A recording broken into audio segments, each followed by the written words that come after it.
and I am here talking dirt with Deb from Black Sheep Homesteading, and I am Samantha Burns or Farmer Sam, depending on who you ask, from Run Amok Acres and the Maine Homestead Life. Um, Deb, why don't you tell us about your season so far? How's it going down there? Well, I got a really late start, because between rain and the neighbor's dog.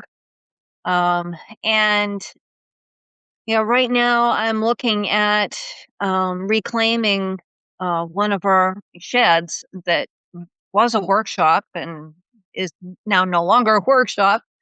Um, I'm putting a new roof on that and turning that into a temporary greenhouse until I can build a standard issue greenhouse. By sheer chance, I got the plans in one of the DIY magazines I've subscribed to. Um, Nice. but yeah, that's kind of where things are at for now. Um, yeah, our season, I think I'm going to be running late with it, but on the bright side, the first frost won't be for a while yet, so I think I'll be having tomatoes probably into November, Awesome. which would be nice. Yeah. Uh, and I'm going to see if I can get some more berry bushes, and we'll see how well that turns out and how long that produces. And I've got some other things to grow. I think I'm going to be concentrating on doing natural bug repellents because it has been so wet this year. Yeah. And yeah, as- officially we're supposed to be in a drought, but I've never seen so much rain in one place in my life. Oh my goodness. A blessing. Granted, we probably need it, but uh, at the same time, it's like, bug season is going to be real this year. Mhm, mhm. Yeah, and do you have, like, a slug problem down there, snails, any of that? Oh yeah. Um, the one of the first things I saw when I first came here, and like in the spring, I was surprised that there were just slugs everywhere.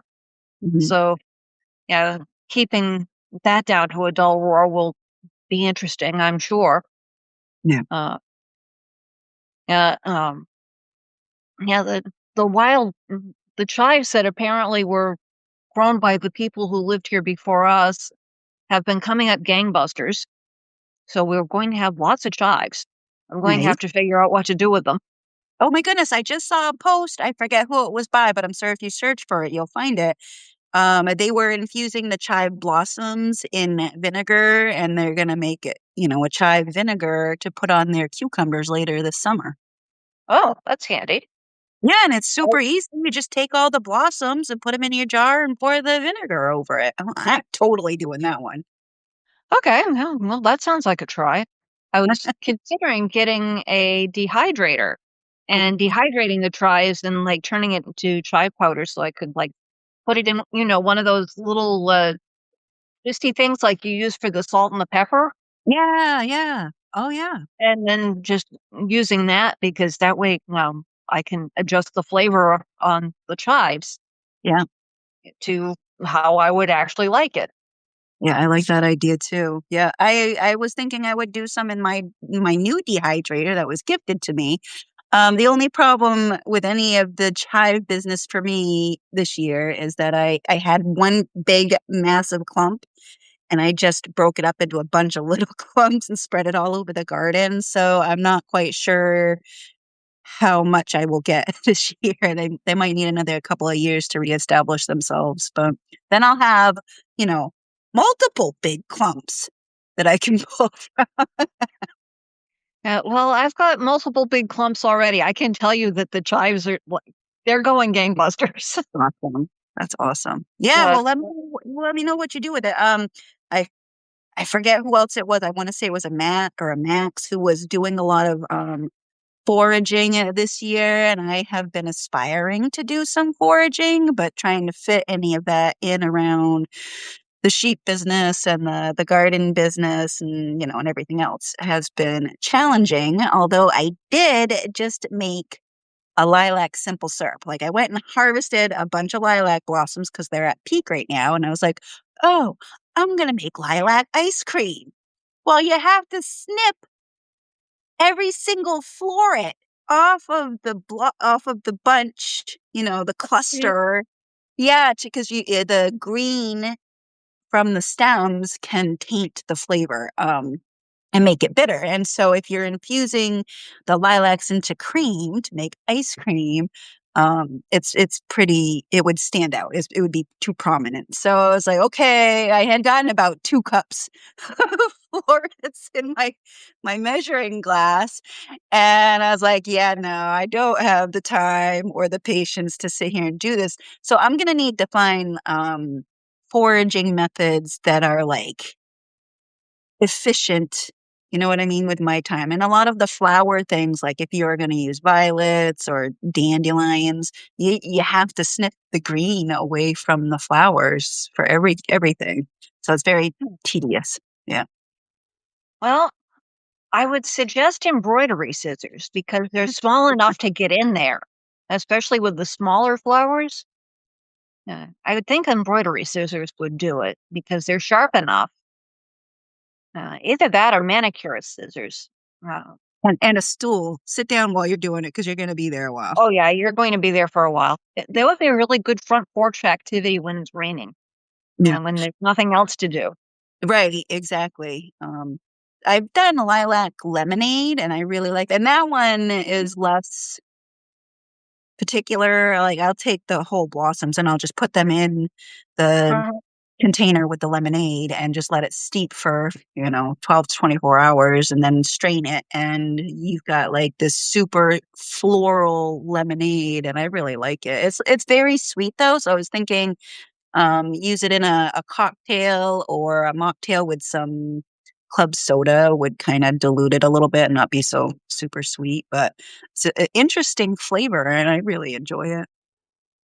yeah, it does sound good. Yeah.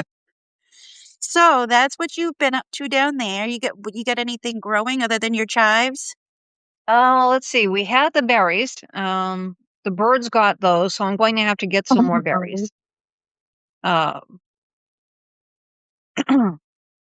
my neighbors have tomatoes going, and those are coming up gangbusters.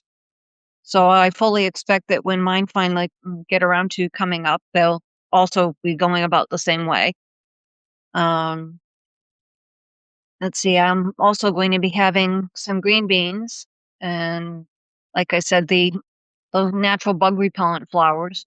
And we'll Yeah. see what else I wind up getting growing. Cool. Well, I look forward to it. Up here. Where are you again? Remind me. Chesapeake, Virginia. Virginia. Yeah.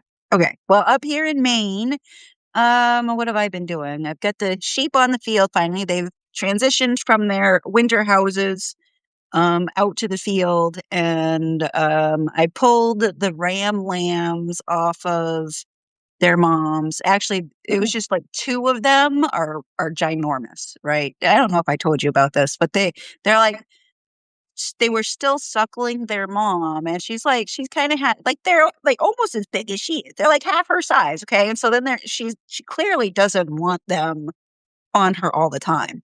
Go figure. But they're like trailing along behind her like suckling her udder as she's walking away from them. I'm like, you got to go. So Yeah, I right. moved them. Yeah, I moved them in with their dad and their brothers. Um, when I finally moved them onto the field, sheep shenanigans. Had really good luck with the fences this year. So apparently, having a super powered charger makes a difference. Who'd have thunk? Who knew? Um, yeah, we're going to be replacing some of the fencing here this year, I think, and I don't know how that's going to turn out, but I'm glad to know that the supercharger worked for you. I was going to ask about that, Yeah, and yeah, how are the little female lambs doing? Uh, fine. Yeah, they kind of call to each other across the field. They're still kind of missing their brothers, so like I'll hear the little baby girls calling across the field to the boys, and the little boys will call back, and I'm like, this is the facts of life. I'm sorry, but otherwise, strong and healthy and very friendly. I get a very group friendly group of lambs this year, so I'm pretty happy about. So no fence fuckers and very friendly babies. I'm happy. Yeah, that's great. Yeah, that works. Yeah, Mm, and then in the can't really garden, ask for much more than that. right? Exactly. Yeah, yeah. Don't mess with me, buddy. You won't like the repercussions.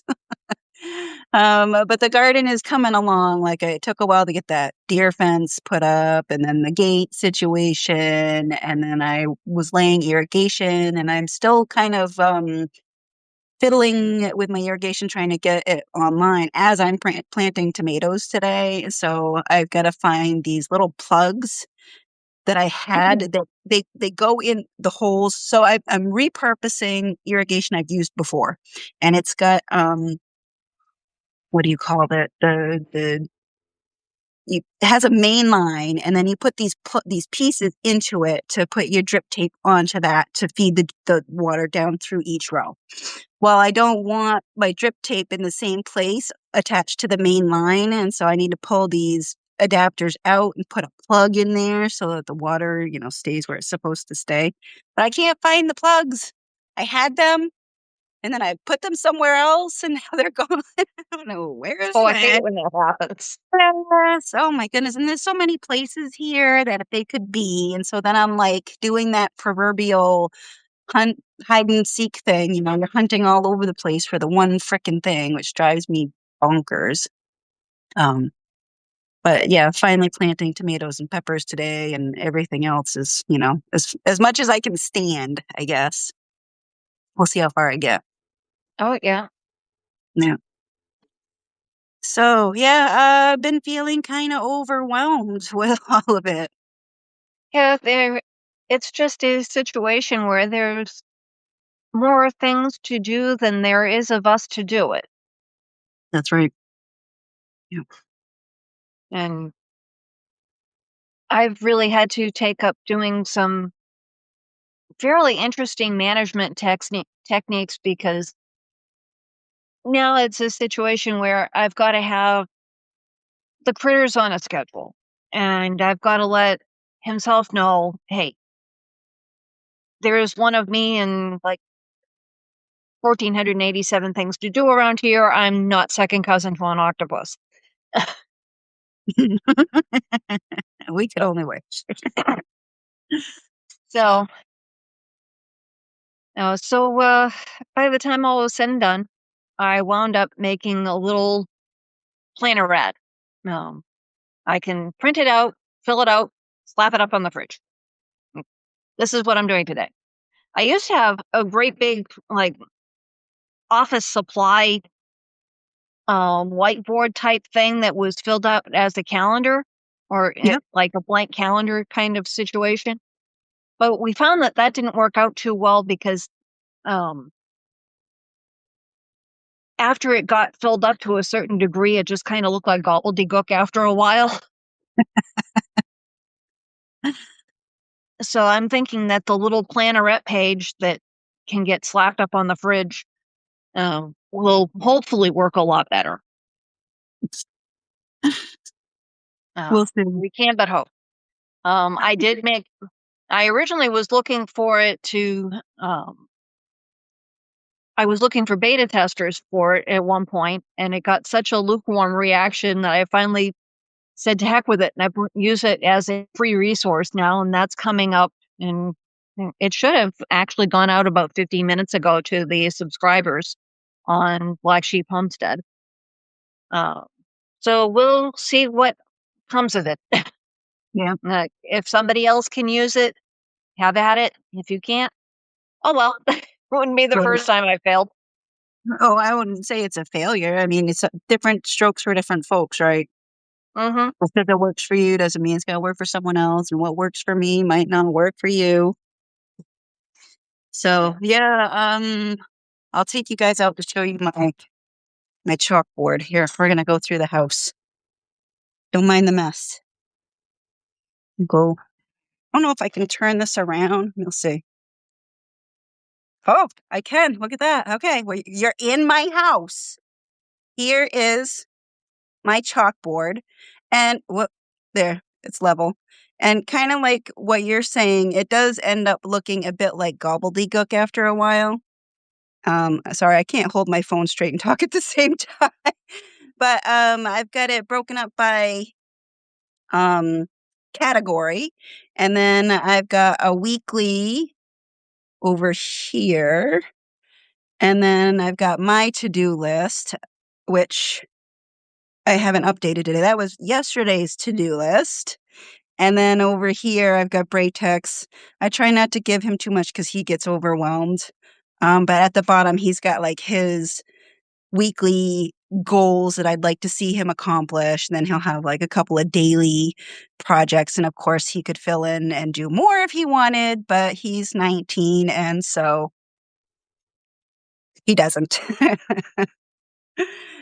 So I have the big planner, and then I have a lesson plan, not a lesson planner, that's homeschool days. I have annual planner that I will use to like map out when my seeds, different seeds need to be sowed. You know what I mean? So like Mhm. in May, I'm sowing whatever, and then now I'm transplanting. And sorry, I'm gonna jiggle my phone a bit while I put it back on the tripod. Okay, the world is not moving now. You can you can breathe. Um, yeah. So that, and then I have like I'll also use index cards, which is like, it gets a little ridiculous because I'm kind of obsessive with writing shit down. Like, if I don't write it down, I'm not going to remember it. So then I just have index cards everywhere and I got to sort through. I'm like, oh, that was from 2 weeks ago. That one was yesterday. That one. But then, like, there's some that I don't want to get rid of. Like, I have quotes on some of them. This is a really great quote. Okay. I am alone here in my own mind. There is no map, and there is no road. It is one of a kind, just as yours is, by Ian Sexton. Like, I can't throw that away. That's a great quote. Well, maybe if you have like a little corkboard, you can like slap that up somewhere. Yeah, I could do that. Yeah, that's a good Yeah, at one idea. point I had a little corkboard and I don't remember what the heck I did with it. It's around here somewhere. It's probably in my little supply cabinet out on the other end of the house. Uh, I'll see if I can hunt it down. Yeah. I could also do like a photo album and then stick those in the inserts type of Mhm. thing. Yeah, I could do a lot of things with them and they're just sitting in a pile. Okay, so we're still talking about homestead overwhelm. How does it make you feel, Deb, when you're overwhelmed? How does that affect you? How does that affect your life? Well, uh, Or is it, it, I have been known to have moments where I just start to yell, oh no. and and it is not a pretty sight. I am not a very good yeller. Uh, And there have been times I've had to just very quietly excuse myself from the house and go storming around the neighborhood on a walk. Mhm. Yeah. Uh, Yeah, for me, I struggle with anxiety anyway. But during this season, it can really like ramp up. It's high sometimes. And then like I wrote about this recently, like I wake up in a panic attack or I just have like I used to have more panic when I first bought the farm. I would have a lot more panic attacks because I was just getting into it like on a bigger scale and I wasn't accustomed to it yet. So I'm kind of over some of that to some degree, and I've learned better coping mechanisms, I think. I hope. But there are still days when it's just like, what the fuck am I doing here? oh, yeah. And there have been times I haven't gotten a whole lot of sleep, and then I get really interesting to deal with. Uh, Mm. yeah, I've had to just sit myself down and take myself off to bed sometimes because, like, okay, you need to sleep. Yeah, I do that too. I'm like, okay, this day is done. You need to just go to bed. Oh, yeah. And And I think the big trick of it is to realize that this does come seasonally.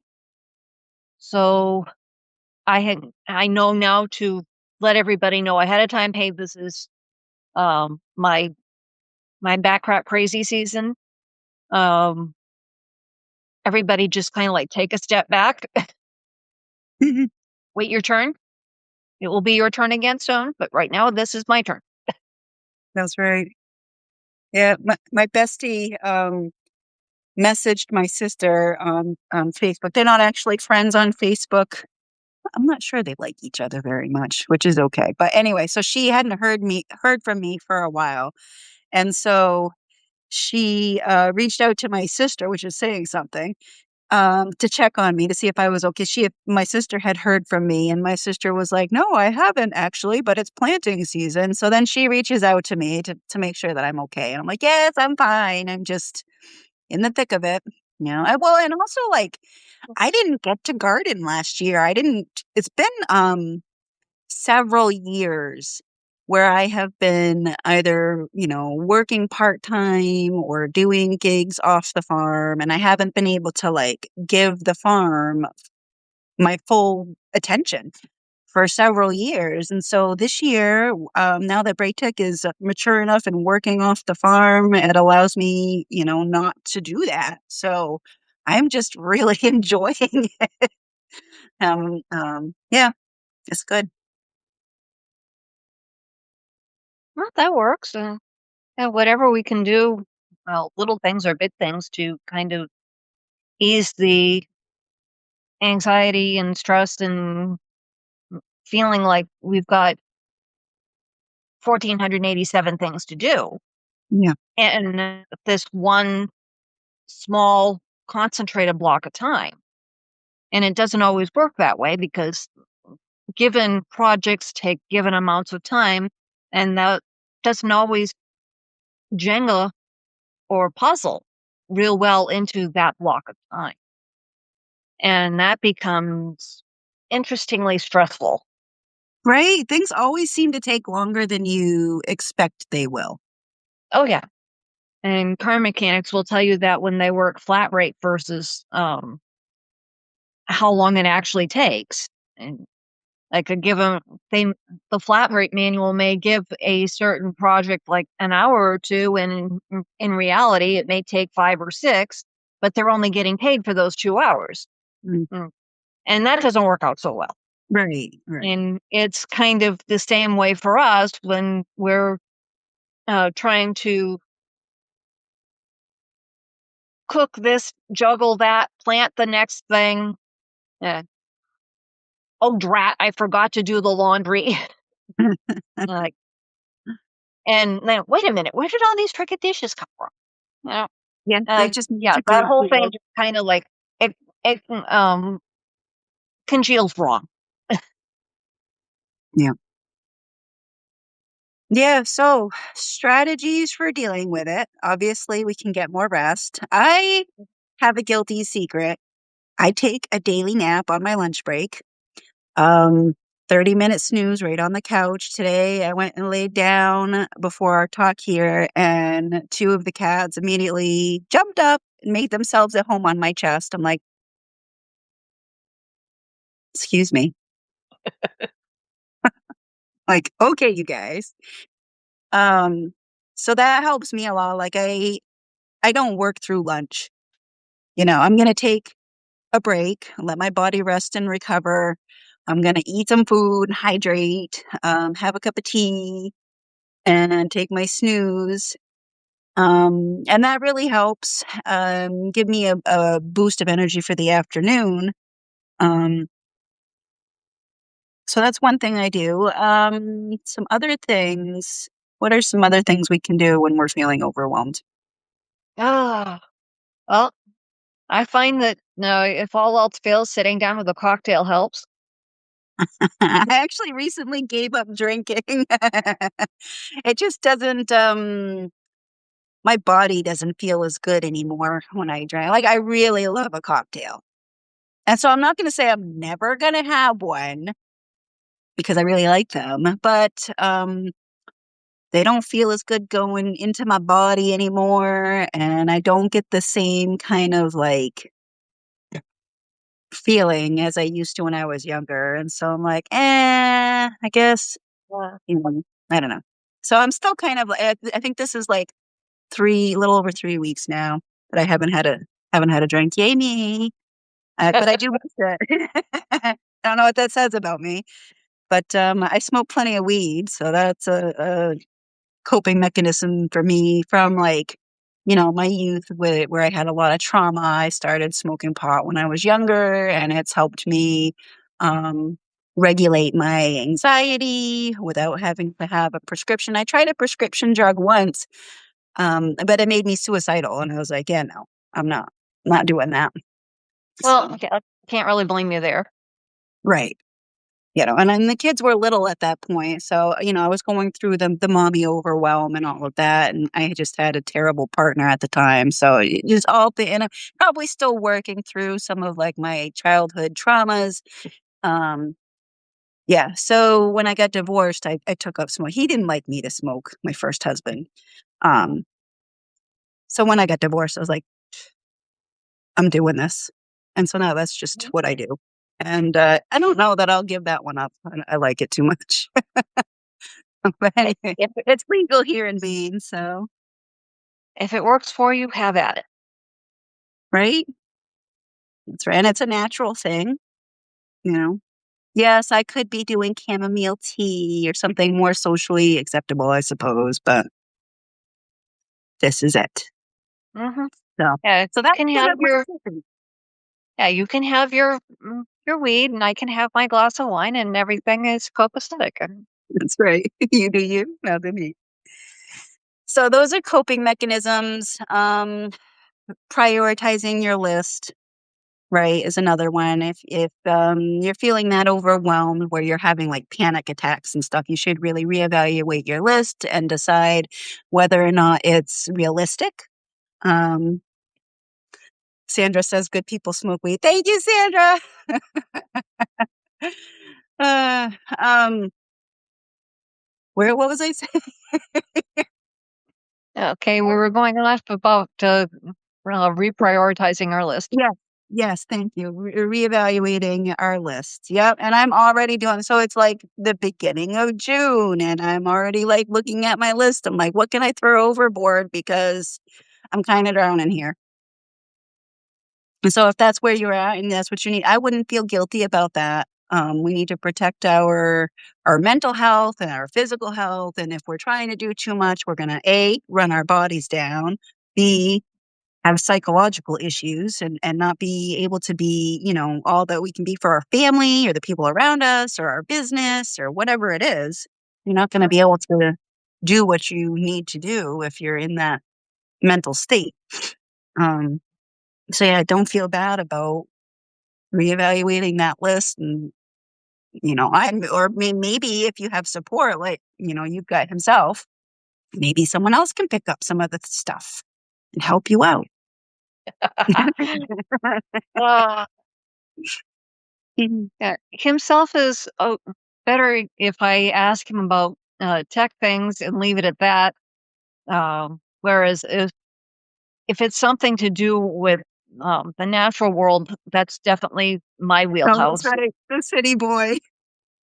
Yeah, yeah. Just send him off to like do the computer thing. I can ask Braytech for some help if I need. Like, he is not enthused about the farming at this point. He's had to do it since he was a little. I had pictures of this kid following along behind me, carrying my smoker. He's helped. He's always been there with me doing this stuff. He used to go to farmers market with me. He made his own dog biscuits and he sold them in his own little booth next to my booth at the farm when he was 9. So this kid's been around it and he is over it right now. He's like, I don't like animals.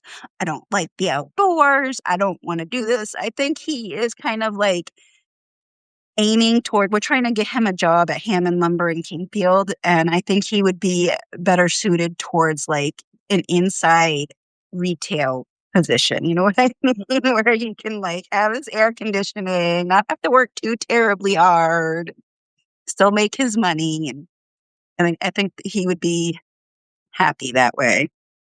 So we'll see. But Yeah, I yeah, need that blend of the indoor and the outdoor. Otherwise, I'm just not going to be happy.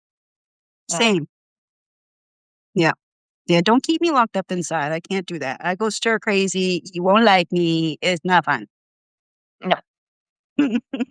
I gotta be outside. Wintertime is kind of excruciating. Like, it's okay because it's cold out and I'm not, I don't want to be out there in the friggin' -20-degree Maine winter day. Thank you very much. No, that's not really my cup of tea. Like, it's okay to go out twice a day to feed the animals. That's about enough out. And the occasional snowshoe on a fair January day. That's okay.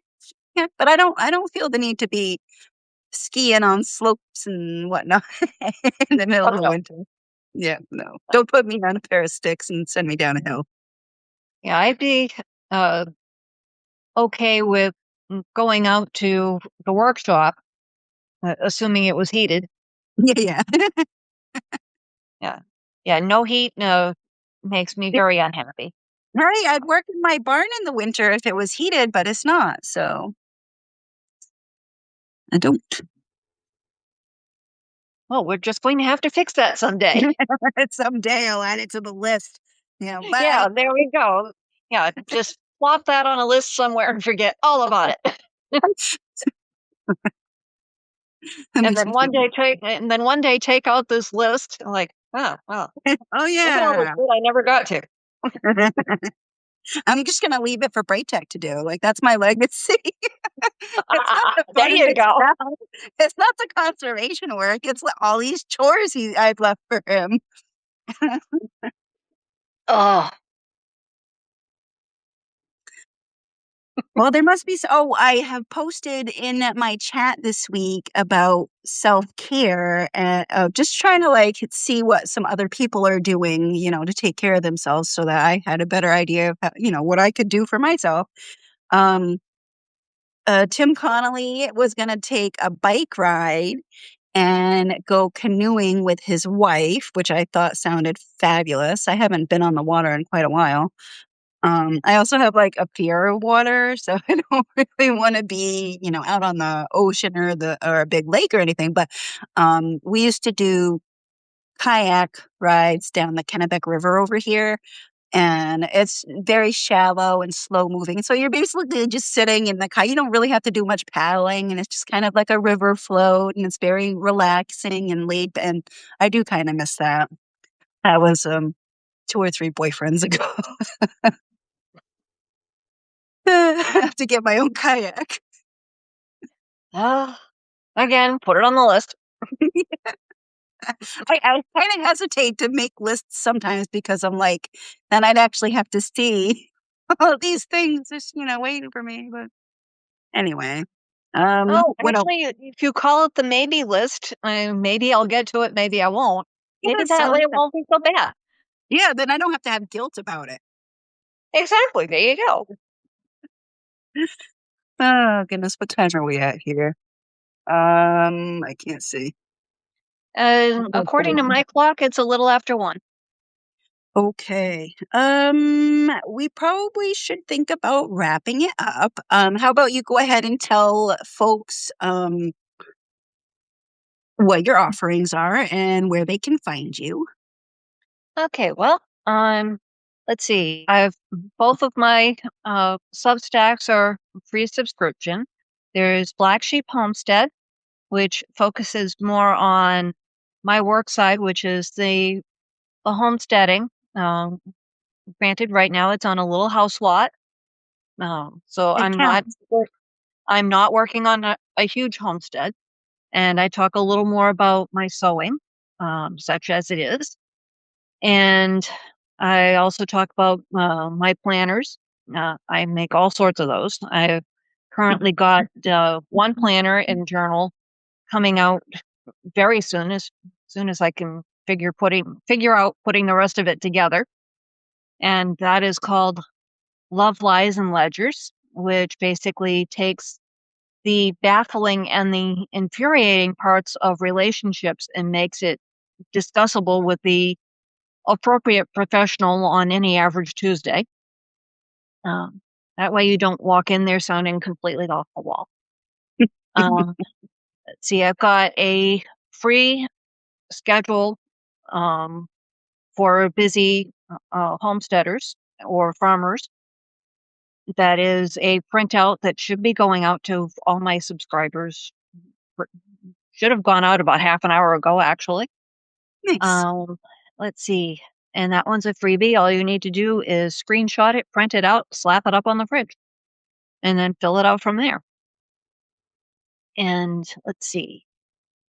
I've currently got 2 fiction books that I'm writing in fits and starts in between the acts.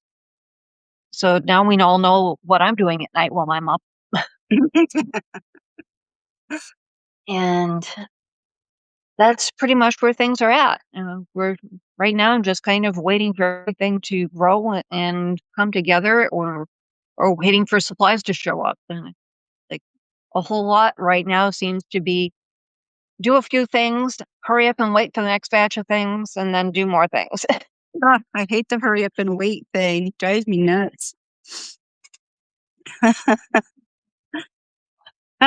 Just looking through the comments real quick here. I wanted to thank everybody who joined us today. Oh, good. Christine Martin said, I love your chalkboard. I have one too. It helps manage all the projects and to-do lists. Yes, it sure does.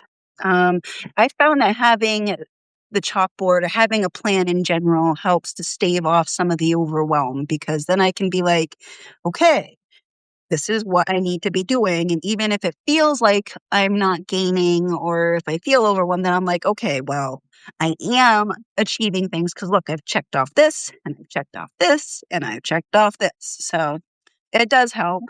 Sandra says, wow, it feels great to know I'm not alone with overwhelm and anxiety.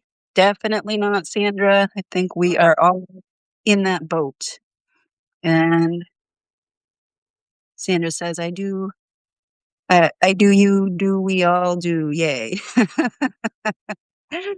Okay. So that's where to find Deb and where to find me at the main homestead life, which is runamuckacres.substack.com.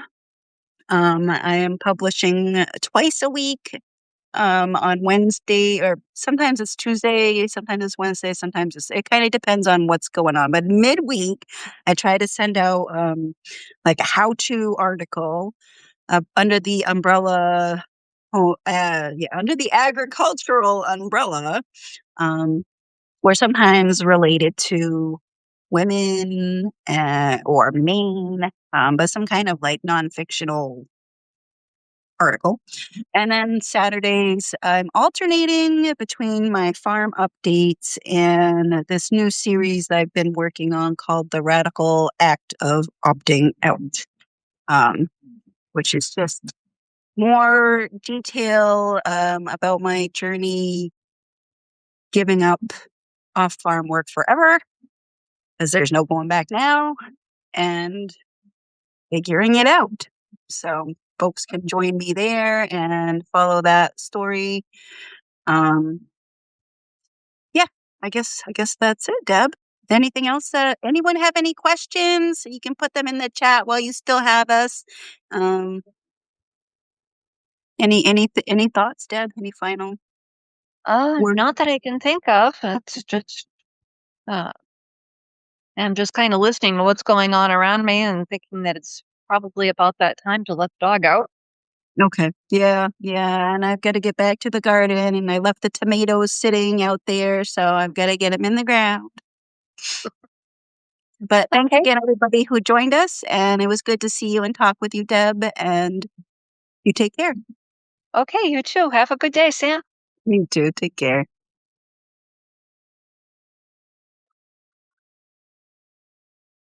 Never figure out how to shut it off.